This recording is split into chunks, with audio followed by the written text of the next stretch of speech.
શ્રાવણ સુદ ત્રીજ ઠકુરાણી ત્રીજનો ઉત્સવ.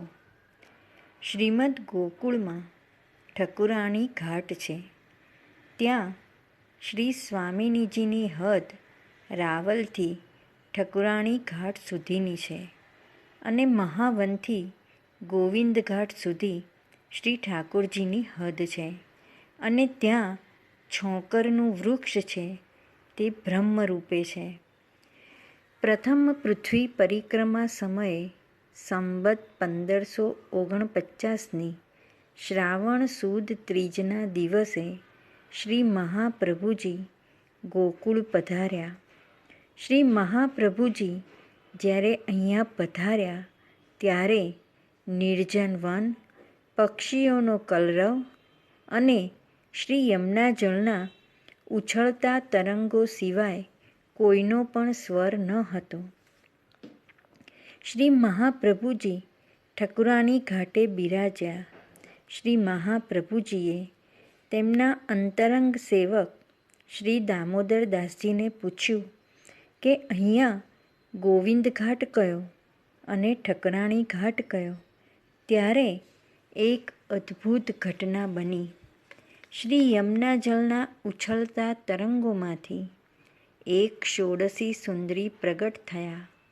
મેઘશ્યામ વર્ણના અદ્ભુત રૂપ અને તેજથી યુક્ત નીલધારા, તરણી તનયા શ્યામા, પીળી ચુંદડીનું સુથન, લાલ લીલી ચુંદડીની કાચની, પીળી ચુંદડીના પટકા, હીરા માણેક જડિત મુકુટ, મકરાકૃતિ કુંડળો, કંઠમાં હીરા માણેક પન્નાના હાર, મુખ પર મધુરતા, હોઠ ઉપર હાસ્ય અને નયનોમાં નેહ ભરી પ્રગટ થયા.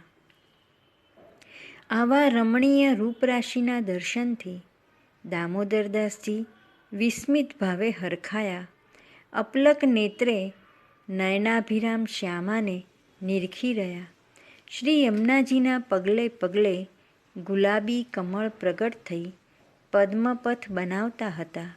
શ્રી યમુનાજી પદ્મપથે ચરણ ધરતા તદ્દન નજીક પધાર્યા. સાક્ષાત શ્રી યમુનાજીએ પ્રગટ થઈને કહ્યું કે આ ગોવિંદ ઘાટ અને આપની દક્ષિણ તરફ શ્રી ઠકરાણી ઘાટ છે. શ્રી મહાપ્રભુજીના અંગે અંગમાં આનંદ સાગર ઉમટ્યો. રોમ રોમમાં શ્રી ગિરિવર ધરણ ઝળક્યા. શ્યામ સુખધામ શ્યામ સુંદરીને બે હસ્તની અંજલિથી નમન કર્યું. હૃદયની ભાવભૂમિ આંદોલિત થઈ ઉઠી. એ દિવ્ય સ્પંદનોમાંથી ધીર ગંભીર પૃથ્વી છંદ પ્રગટ્યો. અનાયાસે અપલક નેત્રે નિરખતા સ્તુતિગાન સરી પડ્યું. નમામિ યમુનામહં.